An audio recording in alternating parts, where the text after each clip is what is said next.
welcome to 3 Count Commentaries. This is your host, MagMongoSlade. Today we're going to be discussing AEW Dynamite from August the 3rd, 2022. A faction graveyard episode of AEW Dynamite. An episode that has such a dearth of storytelling. I am actually kind of embarrassed. It's just, we'll get there. The only note of any substance that to talk about is you can pre-order the AEW game. In the comment section, anybody plan to pre-order the AEW video game? I personally am not, mainly because I'm not really a gamer anymore. But there might be somebody out there who are into games, who might see this game and think that it's very interesting. What is the hubbub about this game so far? Is it generally positive? Is it generally negative? I can't tell. I just see a lot of people it's become like a culture war issue where some people want it to fail, some people want it to succeed. I'm kind of ambivalent about it. I'm like, I really don't care. You know, they dropped all this money into this one game. I don't see how they're going to create a franchise out of it, but I don't know that much about it. It's been very secretive. I know that they've been dealing with THQ Nordic and that they went way over budget with this thing. But does it look good? Do you guys actually want to play it? If somebody else had it, I would play it. But would I buy it if I had a game system? Probably not. Video games have become a very expensive hobby. Too expensive for me. I go for the cheaper hobbies, typically. All right, so apparently they've hired Madison Rayne over in AEW. She's going to be the coach of the women. They're going to need more than her. I can tell you that much. Look, I don't know about Madison Rayne. You know, I'm not saying she was like the female Bret Hart or anything like that, so I don't see how she can help them that much. But I'm glad she's got another job, I guess. You know, I guess I left something open for Impact, and, you know, she just jumped ship from Impact. As far as her wrestling is concerned, they have teased her wrestling. Apparently she did an angle on Dark, and she's going to be on Rampage too, where she's, you know, probably going to tease a match with Jade Cargill. I don't know why we would do that, but whatever. Madison Rayne got a job. Cool. You know, I ain't got nothing against that. One last thing, David Zaslav, the CEO of Warner Brothers Discovery, is apparently planning to absolutely surgically remove HBO Max. He dumped a bunch of movies and TV shows recently. The Wrap believes that there's going to be a streamlined service and a combined service between HBO Max and Discovery Plus. And it's going to see a lot of redundancies in their executives or something like that eliminated. And they're going to create a harder line between scripted and unscripted content.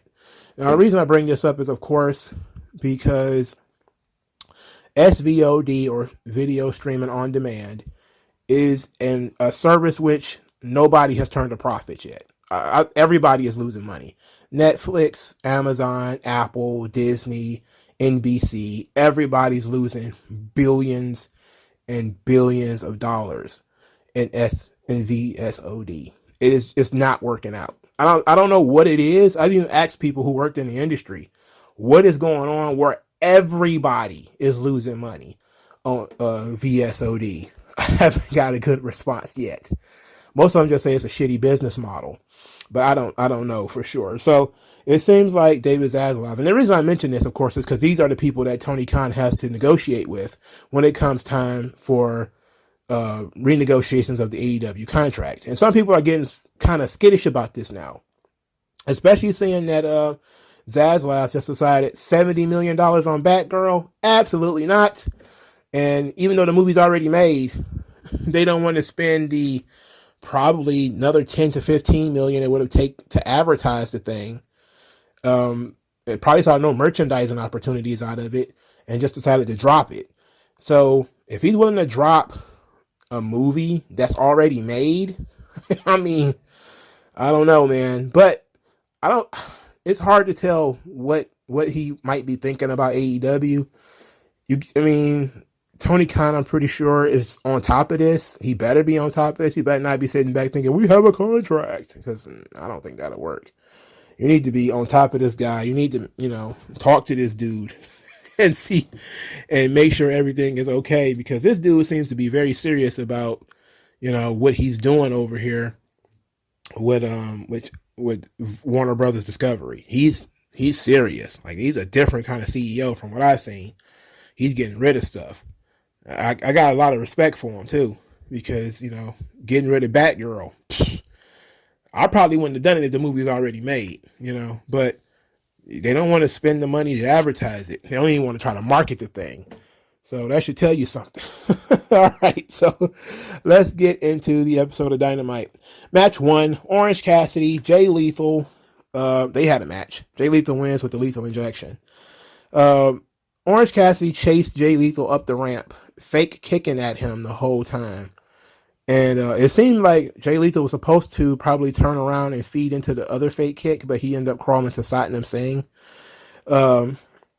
Satnam Singh ended up protecting Lethal. They said that Satnam Singh was banned from ringside, so he can't go any further than the top of the ramp. I was like, okay, sure. And then after they go through all of that, Trent and Chuck, they come out wearing a trench coat, and one of them is on the other one's shoulders. I think it's called Trench Coat Man. This is what they were doing. And they were still wearing tie-dye. And I just looked at this and said, this is so ridiculous. It reminded me so much. It just says, okay, this is basically like when Trunks and Goten were in that tournament and they were playing around.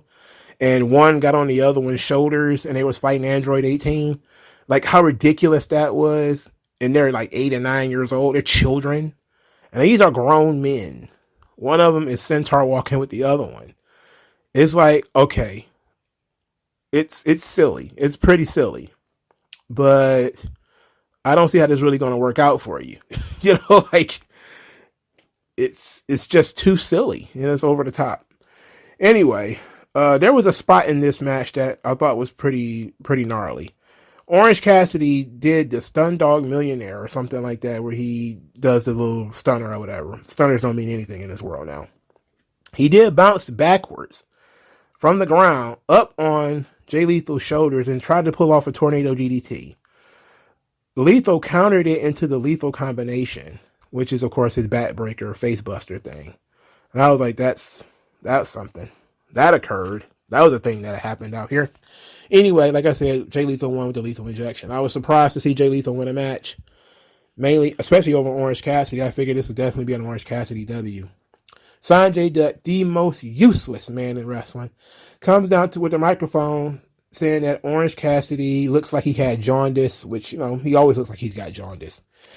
He then said that he wants Lethal's thoughts on Wardlow. And I was like, oh, so that's why Jay Lethal won. He won for the simple fact that they're going to job him out to Wardlow. Oh, okay.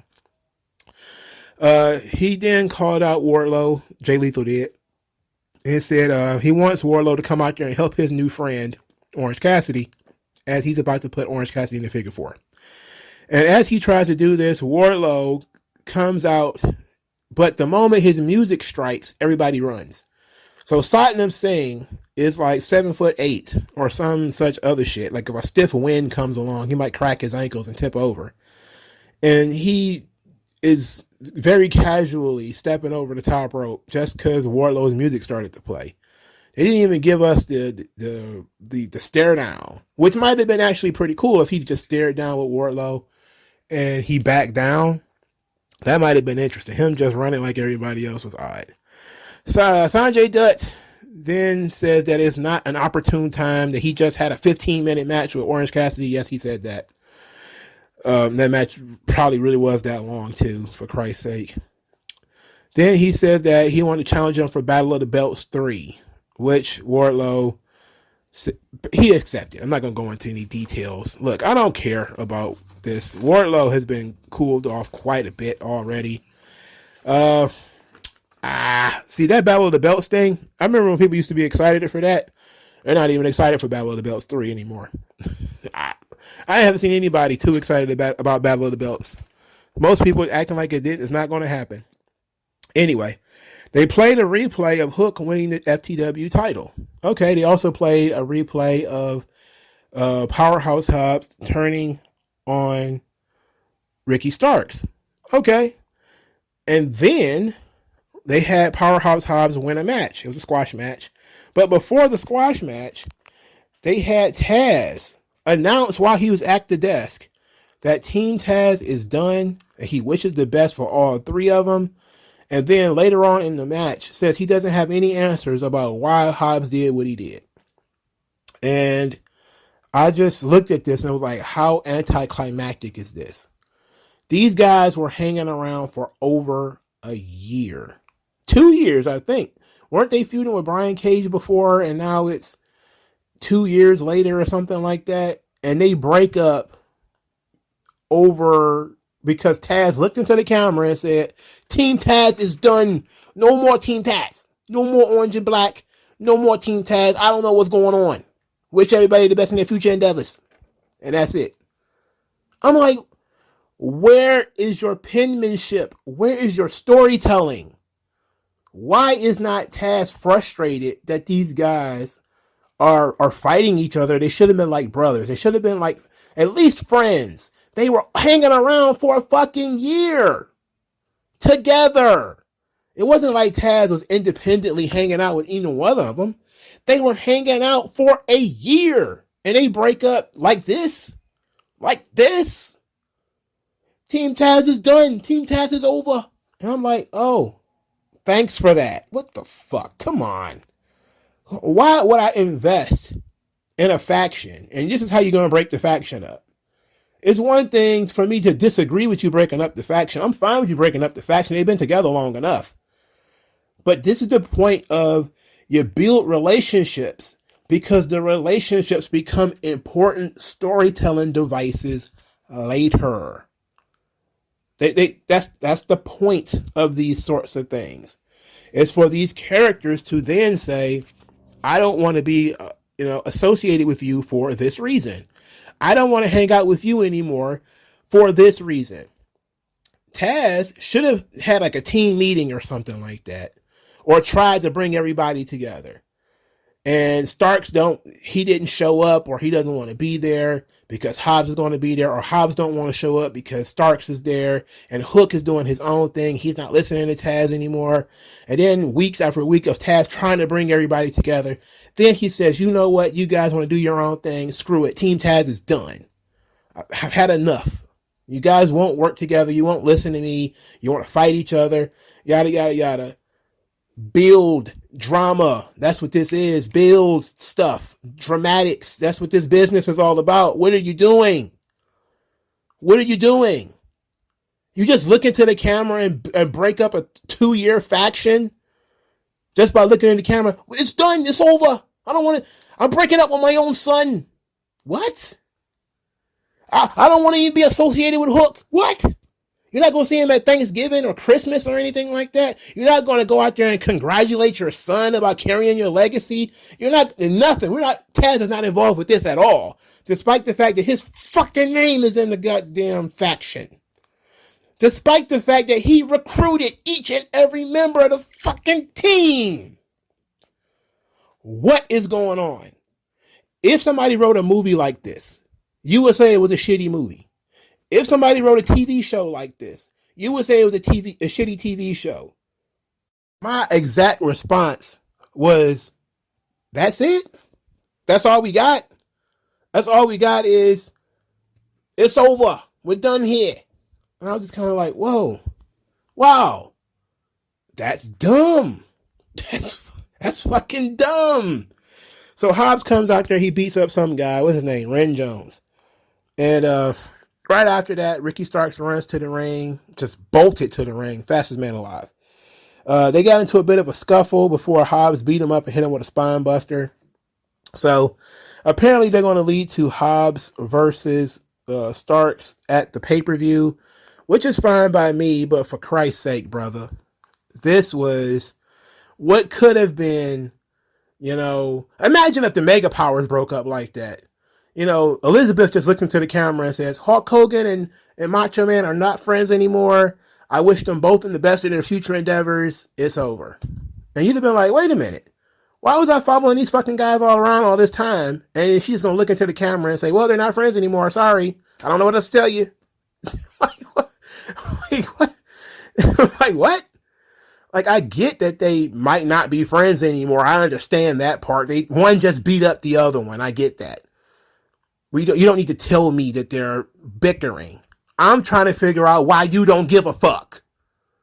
That's what I'm trying to figure out. I'm trying to figure out why you, Taz, don't care that your dojo is broken up. That you spent 2 years of your life building.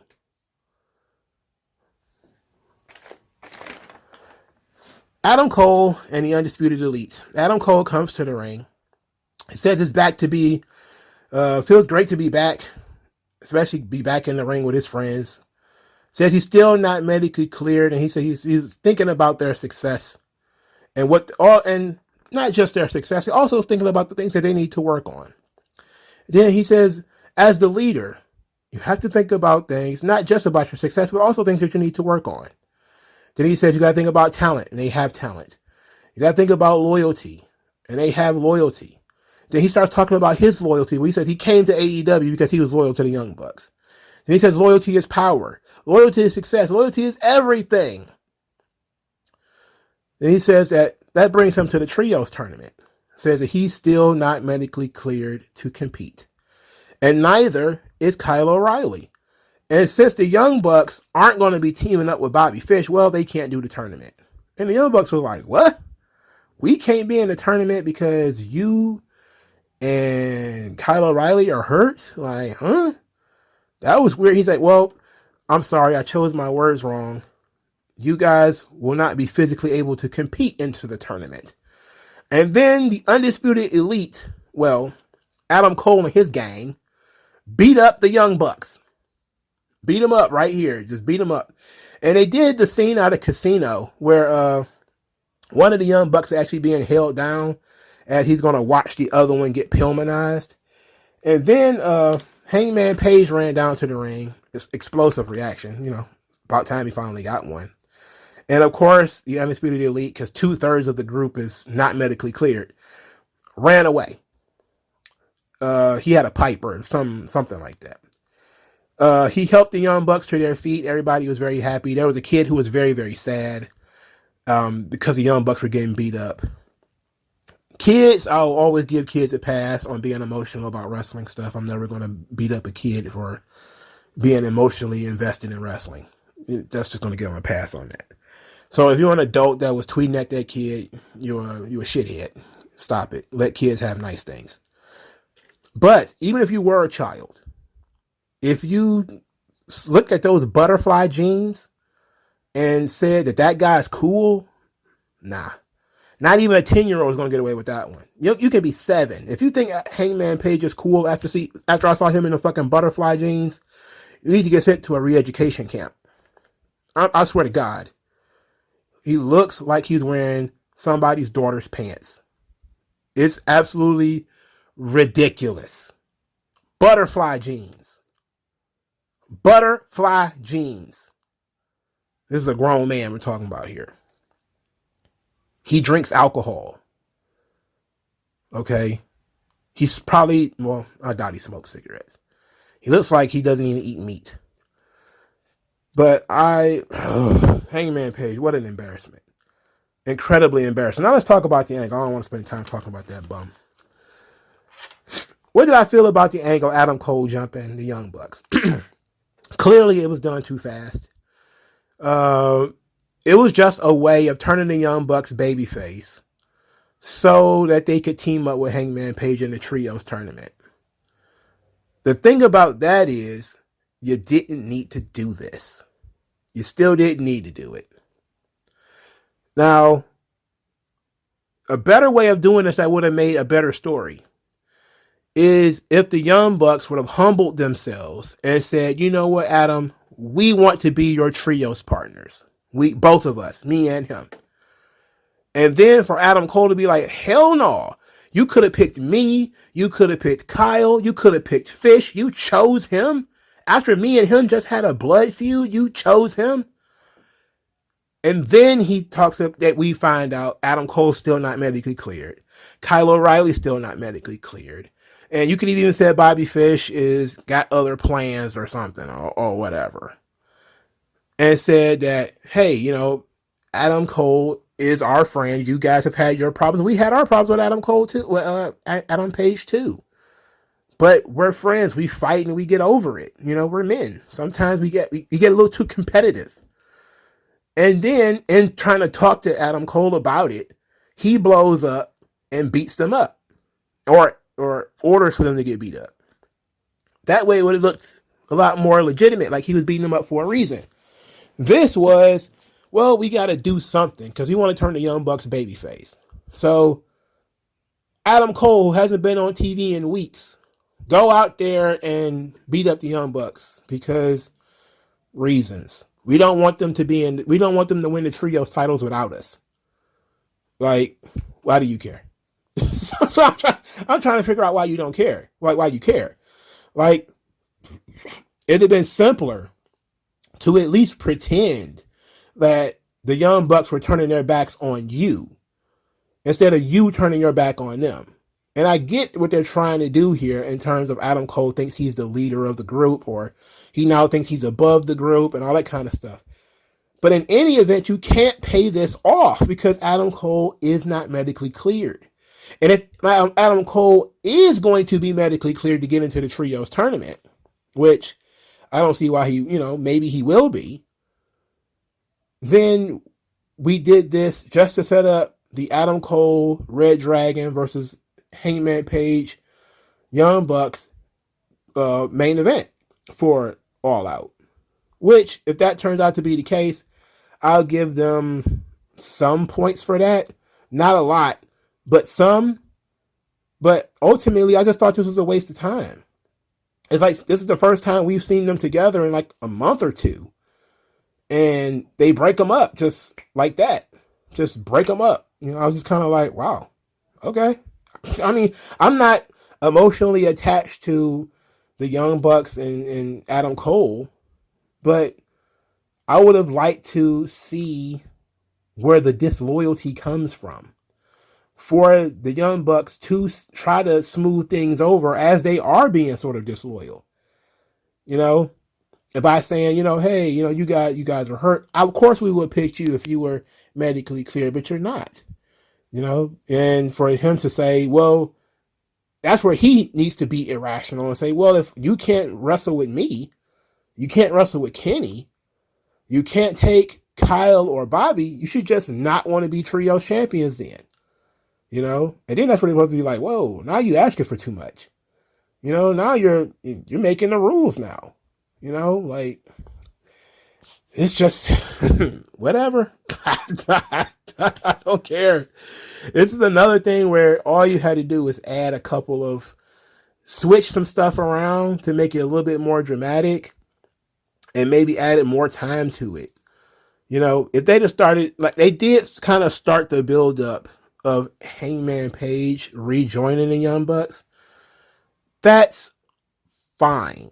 Okay, I'm all right with that. That actually started a long time ago when Hangman won the title. It was kind of, they were showing some respect to him back then. So it was kind of like the bad blood was kind of boiling away. Of course, that was a long time ago. That was last year. But at least it was going in this direction. And I'm cool with them if they had just said, we want our friend back. Gave us this great moment where they showed some humility and they broke down and apologized to Adam Page for all the stuff that they had done, all the terrible shit that they said, calling him a drunk and everything. And they could have shook hands and hugged in the middle of the ring. And then Adam Cole marches to the ring like, no. What is all this shit? That would have been so much better, but we got what we got because apparently, this is I mean, what am I talking about? Mongo, I have to remember, you're not Booker of the Year. You're right. I'm not Booker of the Year. We need to move on. So Jon Moxley, he's backstage and he's doing his hand thing and his shoulder stuff. And he's talking about the last survivor of the Heart Dungeon versus the first survivor of the Blackpool Combat Club. He was asked about who he wants to face, and he says he doesn't care. And he said, no, really, I don't care. In the match, I have no respect for anyone. Then he went into really psychotic Eminem lyrics about splitting heads and drinking blood and painting rings with blood and collecting teeth or some other nonsense. Then he says that whoever wins better be ready, because in the ring with me, it is not a game. This takes us to the main event of the evening. Wheeler Yuta versus Chris Jericho. If Wheeler Yuta wins, he gets Jericho's championship match. And of course, he wasn't going to win. Jericho defeats him with the Lion Tamer, which of course, storytelling device. I mean, you want the lion heart, I'm going to use the Lion Tamer to win a match. Okay, sure, fine, okay. Claudio Castagnoli was in the corner of Wheeler Yuta. I didn't pay much attention. I was distracted by Aubrey Edwards and all of her hand movements. When she ejected 2.0, I expected the lights to go down and for a spotlight to flash on her and for her to do a little jig like, Napoleon Dynamite or something and then throw him out. Because that's what it felt like she was going to do. She was going through so much just to eject these guys. I'm like, just tell them, get out of here. In an authoritative tone. Get out of here. But she had to, put some Shakespeare on it. I don't know, man. After the match, Jericho says that Moxley opened Pandora's box and that you want the lion heart, you got it. And he's going to stretch the shit out of Moxley. This was, of course, after he tortured Wheeler Yuta by keeping him in the Lion Tamer. So, Wheeler Yuta is, who cares? Really, who gives a shit? I mean, this guy is not only he got as much charisma as a fucking empty box. Blowing in the wind. Like that plastic bag in American Pie. Tony Khan looks at him like that guy looks at that plastic bag in not American Pie, American Beauty. Where he was talking about how beautiful that bag was just blowing in the wind. And his eyes started tearing up and like, nobody understands because it's like phony art shit. Like, it's so free. I want to be like that someday. And, that's how Tony Khan look at these motherfucking charismaless vacuum job guys like Yuta and Garcia. These dudes fucking suck. Christian was backstage in the parking lot. Well, I don't know if he's in the parking lot. He's more like a parking garage. He says that Jungle Boy tried to make this drag his personal life into this, something that he would never do. And then a car comes screeching in. Christian dodged it. Jungle Boy jumped out the car and tried to kick his ass. So not only he tried to run him over, then he tried to beat him up. I was like, wow, that's a little excessive. I don't mind it though. I'll give him a thumbs up for that. Vehicular homicide? All right, Jungle Boy's a little young to try to run people over with cars, but hey, go for it. Go for it. You talk shit about your dead daddy, yeah, go ahead and run his ass over. Fuck him. Jungle Boy ended up getting restrained. I didn't know that Christian's divorce was legit. I didn't know that was a shoot. That's so unfortunate. I hate to hear that family's broken up. Christian seems like a nice guy, man. I wonder what happened. Maybe it was all this time hanging around these fuck niggas. I'm sorry, these fuck boys. Match 4. Christian Cage versus the corpse of Matt Hardy. Matt Hardy cannot run. He's out there looking like Robert Gibson. They did an elbow drop through a table. And I didn't even know where that table came from. I was like, where did that table come from, for starters? Secondly, why was it there? It had like a covering over it. So somebody was about to use it for something. Was they about to, do a Thanksgiving Day dinner or something outside the ring, like during this match? Like, I know Matt Hardy was blown up like a turkey, but come on. I know for sure that there was no reason for a table to be set outside the ring right here in this particular spot so Matt Hardy could go through it. Christian just basically walked into Matt Hardy and let Matt Hardy do stuff. Matt Hardy is just in such bad shape. And it's awful. It's really sad. I'm embarrassed to see Matt Hardy in this position. He's balding in 2 different ways. His hairline is going back and he's got a bald at the crown. I don't know what to do, man. I'm just looking at him like, Matt, you're in bad shape. Maybe Rebby needs to have the conversation with him. Baby, your knees. We need to talk about the state of your knees. You might need to do the if it's possible for you to pull a Rey Mysterio and go get them stem cells, please do. If not, we might need to check out. Might need to move you to a backstage role. I know that he probably still feels like he can do it, but Matt, you're done. You're busted. It's over. When Ricky Morton is out here moving better than you, I don't know what to tell you.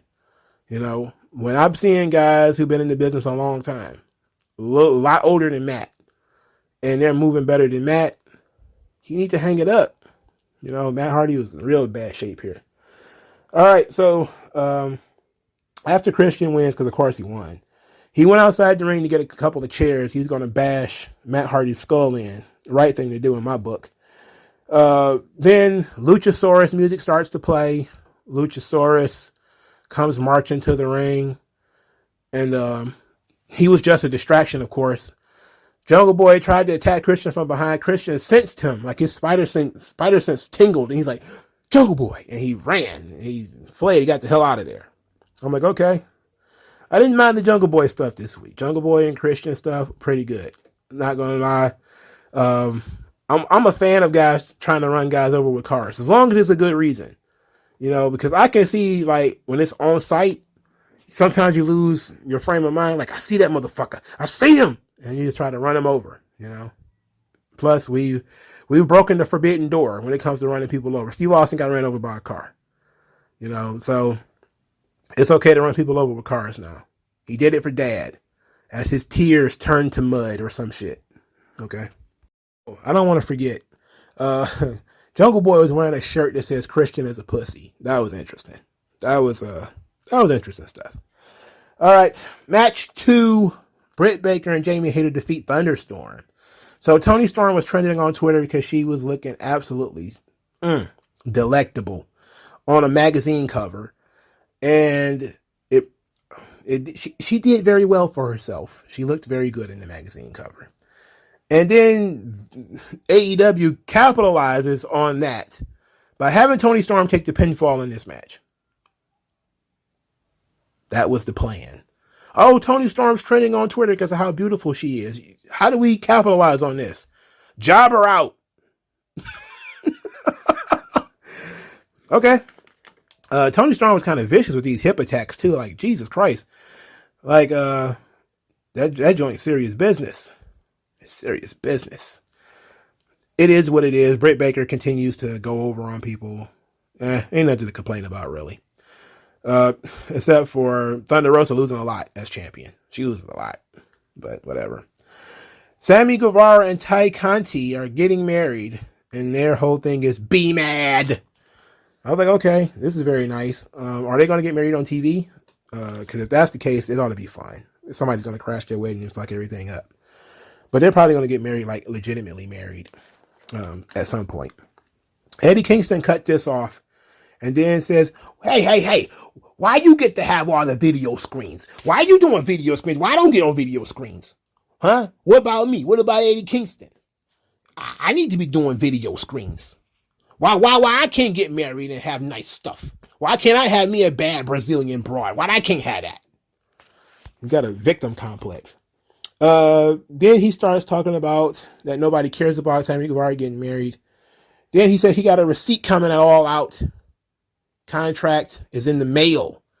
He said, when you get done with all that you doing out of here, all your nice fine china and your nice tower cakes and all your maids of honor and all your best man and all that, sign the contract. And I was like, okay, I believe him.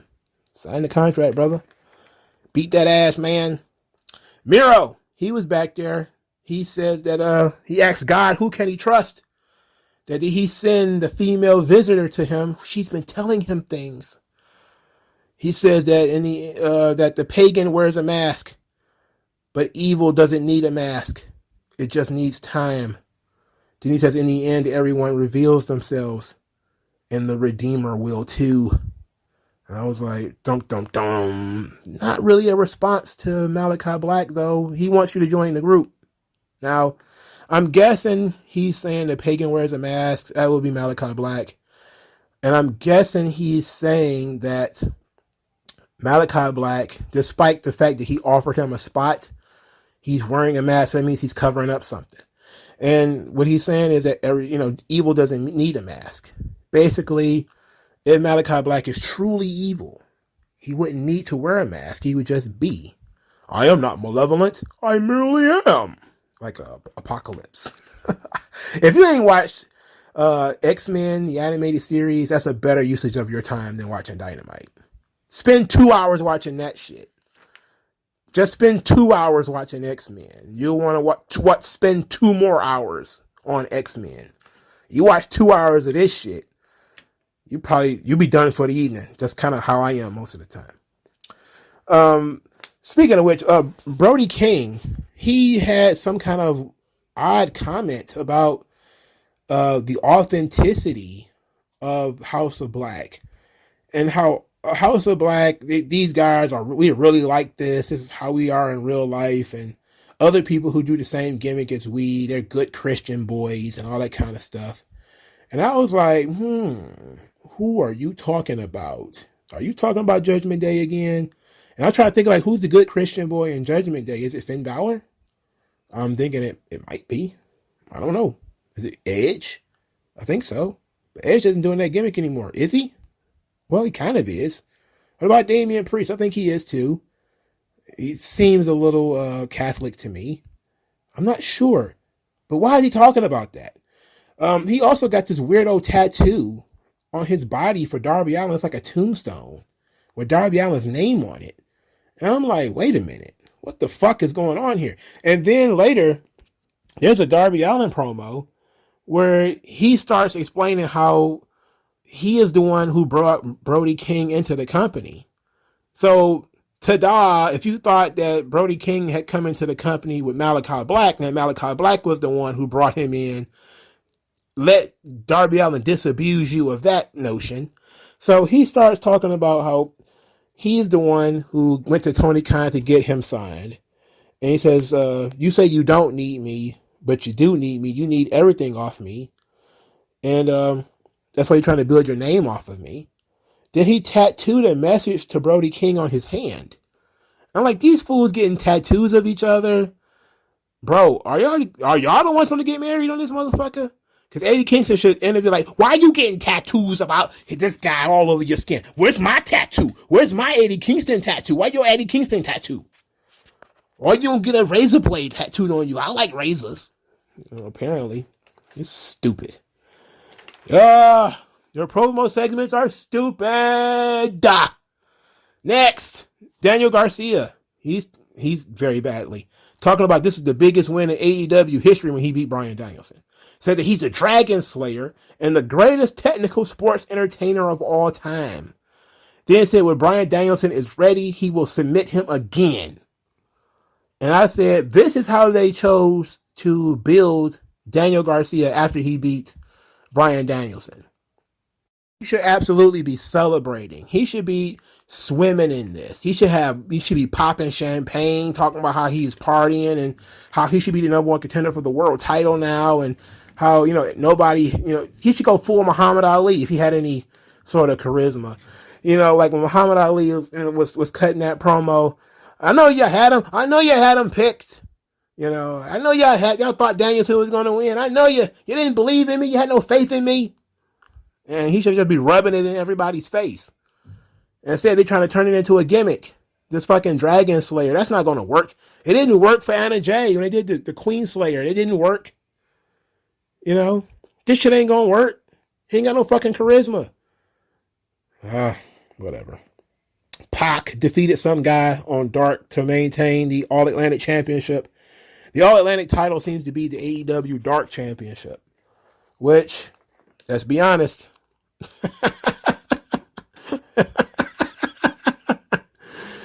I've never seen a title lose prestige so fast.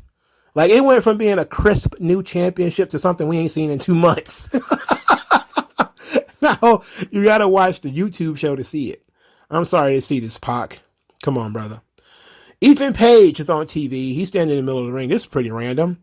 He started screaming about why Ethan Page is not on TV. Why doesn't Ethan Page have action figures? Why doesn't Ethan Page on the truck? Why? He deserves better. And I'm thinking, like, why do you deserve anything? What the fuck can you do? You know, what the fuck do you do? You one of these guys who thinks that screaming means you cutting a good promo. Like, I don't, no, no, no, no. Look, he has no character. He has no persona. I don't get it. So he starts blaming the audience, saying that the audience doesn't buy his merchandise and they don't have his back. And that by not having him on the show every week, Tony Khan is leaving money on the table. Then Stokely Hathaway comes out there. He's like, what are you doing? And he whispers in his ear and he gives him his business card. And Ethan Page apparently is going to sign up. This is the second guy. Lee Moriarty is the first. And as they walk away together, my instantaneous thought was, where's Dan Lambert? And why is Dan Lambert's group broken up and nobody told me? I've been watching this shit. I haven't seen anything that says that Dan Lambert's group is broken up. So where's Scorpio Sky and where's Dan Lambert? Why are they okay with Ethan Page going off with this dude? You know, like, look, I don't care that much about Ethan Page, you know, but this is a glaring omission that we just had this fucking guy in a feud with that was utilizing Dan Lambert as a mouthpiece, where Scorpio Sky was the centerpiece and the TNT champion. And I get why Ethan Page would be frustrated because he's not featured on TV. He's got a good point there. But can we explain why that group doesn't exist anymore? Or I'm asking for too much. You know, this is a situation where, hey, they could at least did the team task situation here, where Dan Lambert could have looked into the microphone and looked into the camera and said, you know what? I'm done with AEW. I don't want to come back. Everybody just do your own thing. I'm not spending any more money. I'm not flying out there no more. I'm done. And then that's it. Then I could have been like, okay, well, at least it's something. At least Team Taz was something. Those guys were hanging out for 2 years. It was very frustrating for me. These dudes were hanging out for at least for like a year, almost, right? You know, like this is another long running stable that's just now, poof, gone. Just gone. Like, I know Scorpio Sky is hurt. You know, that's why Ethan Page should have explained it. You know, Scorpio Sky is hurt. That was Dan Lambert's boy. He didn't really want me. Screw Dan Lambert. Yada, yada, yada. Then go into why I'm not on TV. Yada, yada, yada. You know, we didn't do that. We didn't explain or try to explain nothing in this situation. It's just over and we're moving this guy to something else. So I'm so confused. I'm so confused. Is Stokely Hathaway still working for Jade Cargill? Is Jade Cargill okay with him doing his own thing? What on earth does Lee Moriarty and Ethan Page have in common? Because Lee Moriarty is a black charisma vacuum. At least Ethan Page has some verbal talent. Some. Not a lot, but he has some. But he's got that Canadian problem. He's from Canada. That's a problem for me. All right, so speaking of Canadians, 2.0 is backstage, and they're talking about it's time for the JAS to get their appreciation. Anna Jay then interrupted them to say she's the sexiest, the toughest, and she'll choke out anyone. Then she attacked some kid, some young, it seemed like he was a cameraman or, you know, he's the guy who gets cups for, you know, the coffee machine or something like that. And she just starts grabbing him and, you know, choking him, I guess. And good old JR, what a way to go. And so many people got upset. Anytime Jim Ross says anything that's remotely sexual, people lose their minds. It's like, what is it about sex that has these people so uncomfortable? Anna Jay is like a young, hot woman. He's between her legs. I mean, it is what it is, baby. Anyway, moving on, for Christ's sake. Let's get this over with. The dumpster match, Gun Club versus the Acclaimed. So the Acclaimed jumped the Gun Club from behind during their entrance. And then while they were down, the Acclaimed did their rap, which included a Vince McMahon retirement joke, which everybody, of course, is blown out of proportion. This is about as blown out of proportion as that damn Sean Ross Sapp Billy Body thing, where it's just two dorks looking at each other angrily. It's like, nothing's about to happen here. And listening to this line, I was like, what did he say, Vince McMahon retired? Oh, okay. I was thinking like, well, he could have said something far worse. He definitely could have gone far worse. But it was what it was. Now, see, this was kind of a faction, right? The Gun Club and the Acclaim, they were kind of a faction. They were a group. They were together. And then they broke up. And Billy Gunn and the Gun Club turned on the Acclaim and beat them up. Right? Right. Why can't they do that with all the other stables they broke up? I mean, why was this stable so special that we had to see them get broken up? That we had to, have kind of a reason to beat them up. I don't know. But the dumpster match, of course, is an idea stolen from 1998 WWF. It's a feud that the New Age Outlaws had with Chainsaw Charlie and Cactus Jack. I remember this clearly because I remember how distraught a 14-year-old MagMongoSlade was when Cactus Jack and Chainsaw Charlie were both put inside that dumpster and shoved off the stage. I was like, oh my God. And they played that straight. It wasn't no comedy. They did a stretcher spot. There was people that came out there. I think Sonny even came out there. There was a bunch of people who came out there to try to help them. And I think Terry Funk was shaking because that's kind of how Terry Funk sells things. So he was like shaking like, ah. And I was like, oh my God. I remember watching that 100 times as a kid. It's just something I kept watching over and over and over again. Because I was like, either that's the most fun thing in the world to just ride in a dumpster and go off a cliff, or that shit hurt like hell. And it probably could be both, to be quite honest. But of course, the ring magic would they even be in there? But of course they were in there. So this led to the dumpster match at WrestleMania 14. And that match was actually fun. It was pretty fun. This match was okay. It wasn't awful. It wasn't great either. I'm not a huge fan of the Acclaimed or the Gun Club. So I'm not really emotionally invested in what they're doing, but at least I understand why they're doing it. Now, why they're doing it in a dumpster is kind of a question. I think it's had something to do with something on Rampage that I didn't watch. And I'm being told that they had a rap video or something that featured dumpsters. Okay, whatever. Whatever. All right. Sure. But this match was fine. The Acclaimed win as one of the Acclaimed members threw a guy off the tunnel into the garbage bin. The other one elbow dropped a guy off the top of the tunnel and threw a table and threw him in. So the Acclaimed win. Okay, cool. The Acclaimed then celebrates by shoving the dumpster off the stage in what looked completely phony. And it also looked like the Ass Boys weren't even in there. Because they showed it from a different camera angle.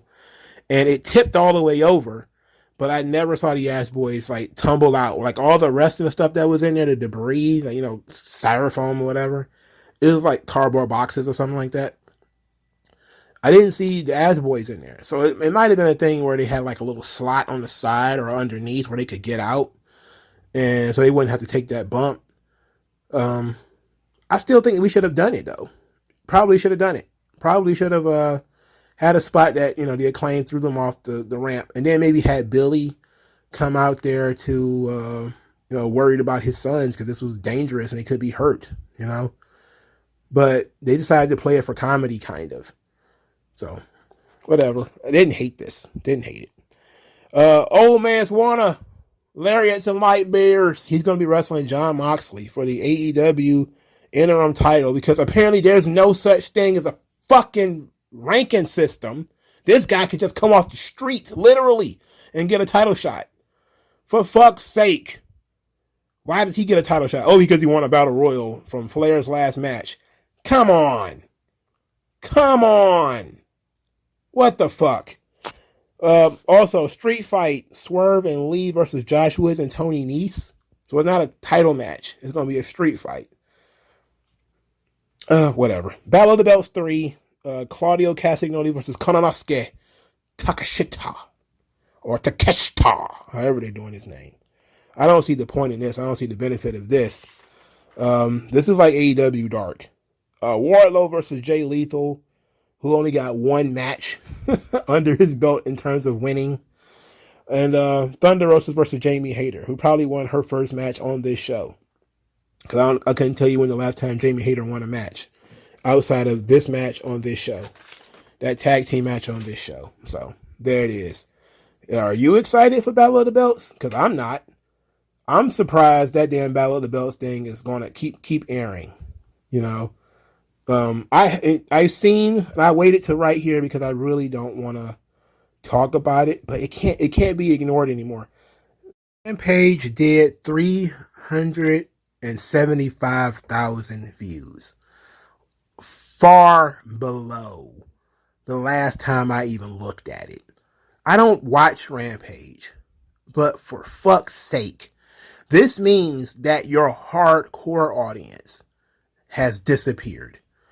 When your hardcore audience has left, that is time to push the emergency button. I looked at the card for Rampage tonight, and they put Jon Moxley on the show.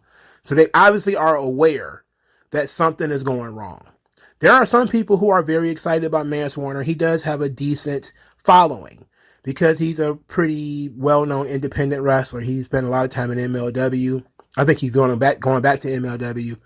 He spent a lot of time in GCW. He's pretty well known from there. Some people actually like him. They like the idea of Mance Warner versus Jon Moxley. I personally don't even mind it. You know, I just think that AEW, like if this was happening in GCW, I'd be more excited. But since it's in AEW and they're supposed to have a ranking system and guys are supposed to win their way to the top, what about winning a battle royal in another company or another show equals you being number one contender for an AEW world title? That doesn't make any fucking sense. But I understand what they're doing. They saw 375,000 viewers and they said, you know what? Panic. Hit that panic button. Throw Jon Moxley on there. That's the best we can do. You know? And at least if you put the AEW world title on there, you put a street fight on there, you debut, I guess, your newest signing. I guess Madison Rayne is their newest signing. She's almost 40. But they're going to put all of them on the Rampage to try to make the show must see. Do you want to see what Madison Rayne is doing? Watch Rampage. Like, I don't give a fuck about Madison Rayne. I didn't watch her when she was on Impact. You know? I only watched her because she was part of the show. You know? But whatever. You know? I have zero interest in Lee and Swerve versus whatever the fuck, Josh Woods and Tony Nese. I don't care about that. And if I wanted to watch Moxley versus Mance Warner, I'll just wait till they hit the what's the name? The pirate ships. The pirate ships. Yeah, the pirate ships. The treasure chest of wrestling, where you can watch whatever you want. I don't need to watch this fucking show. You dig me? You know, they have people at this point where I think it was either the last week or 2 weeks ago, where they talked about large numbers of people getting up and walking out during the Rampage tapings. This tells me that the people in the building don't even care about fucking Rampage. They get Rampage for free and still won't watch it.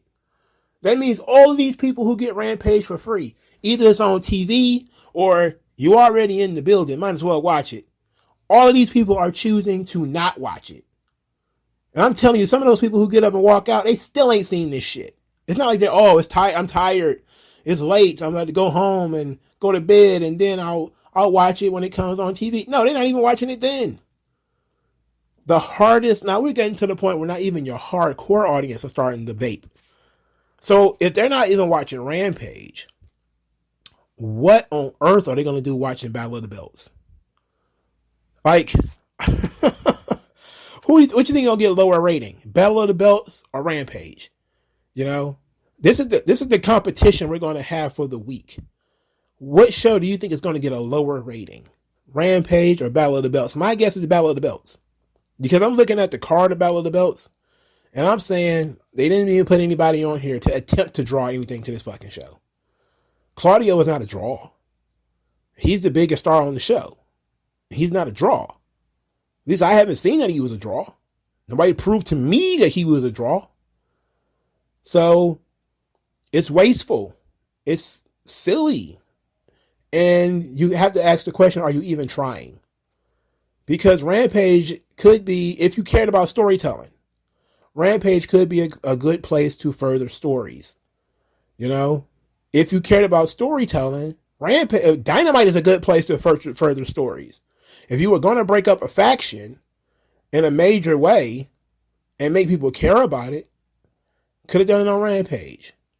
You know, you could have made Rampage something that's must see instead of Rampage is all the giblets of Dynamite.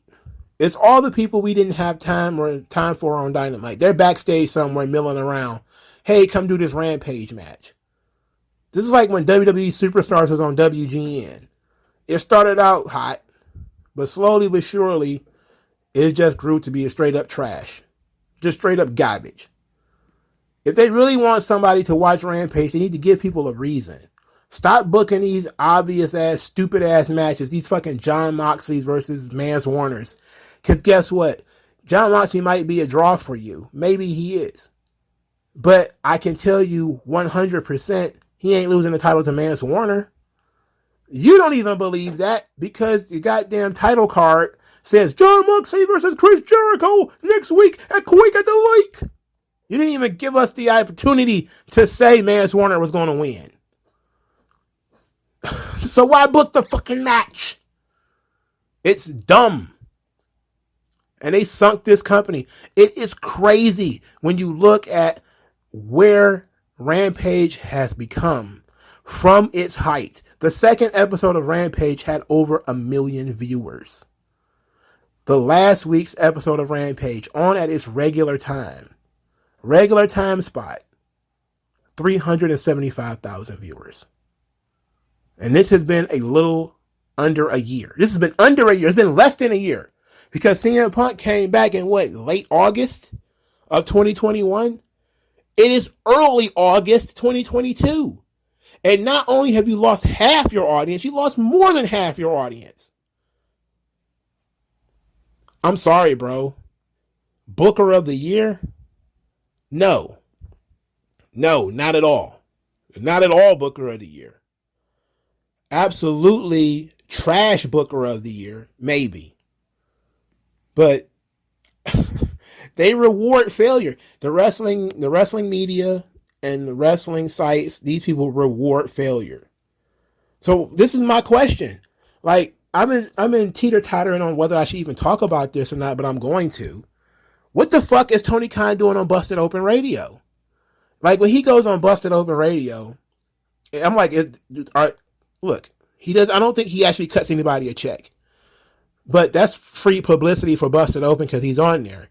But it's also free publicity for him, like, because you better off charging him money to be on that fucking show now. You know, or charging him to have an ad spot on the show. Like, because you guys don't ask any fucking hard questions. I would definitely be asking this fucking guy, hey, Rampage used to get 700,000, 800,000 viewers. Even you say the million viewers is an outlier, and it was, because CM Punk made his debut. That was an outlier. Even if that was the case, you need to sit that guy down and say to him, hey, 375,000 viewers, sir, you have a CEO that has a $70 million movie already made in the bank. He got rid of it. That's a movie. All right? And it would have made more money than you're going to make for him. All right?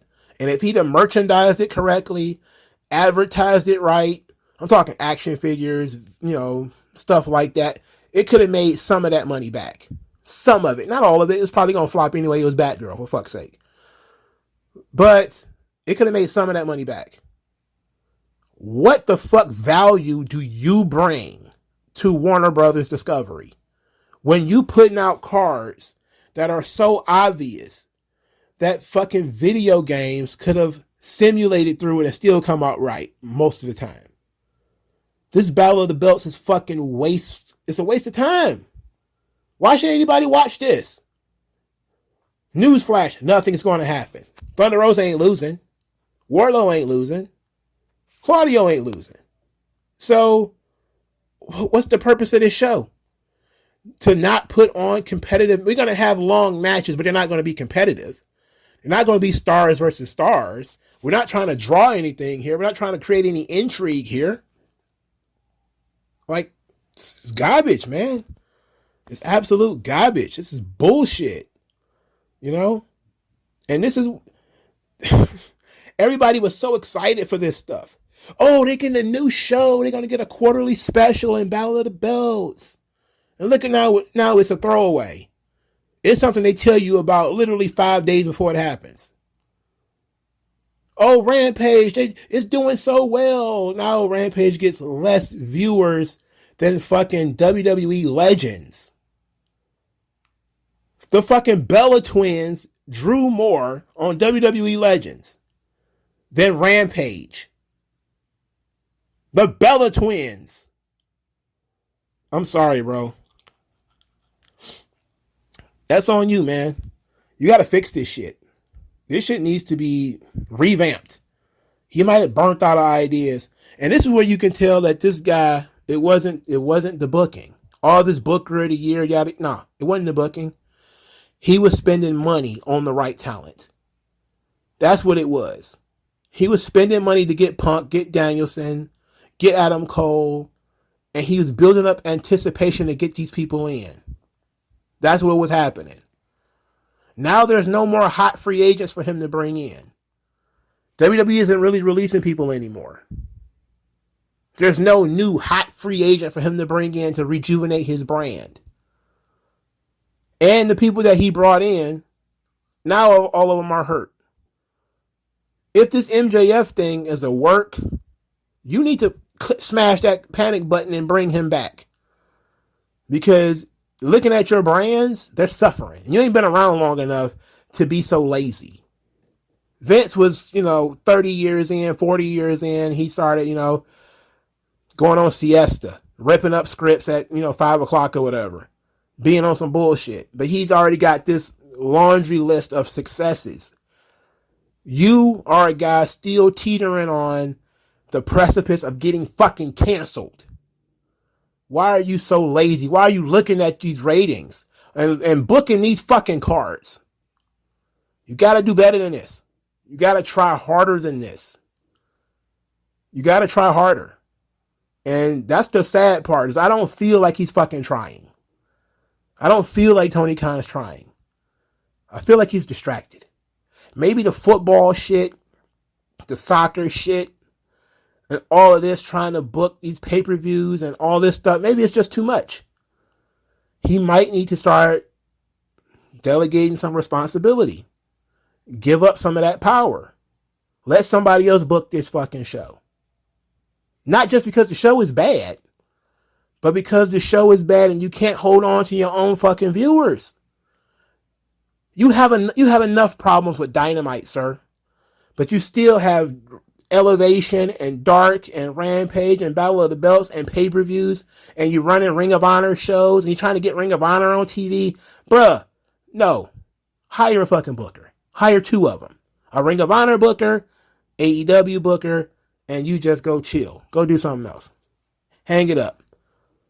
Or Zaslav is probably going to take the axe to your shit. And I don't want that. Like, share, subscribe. I'll talk to you guys later.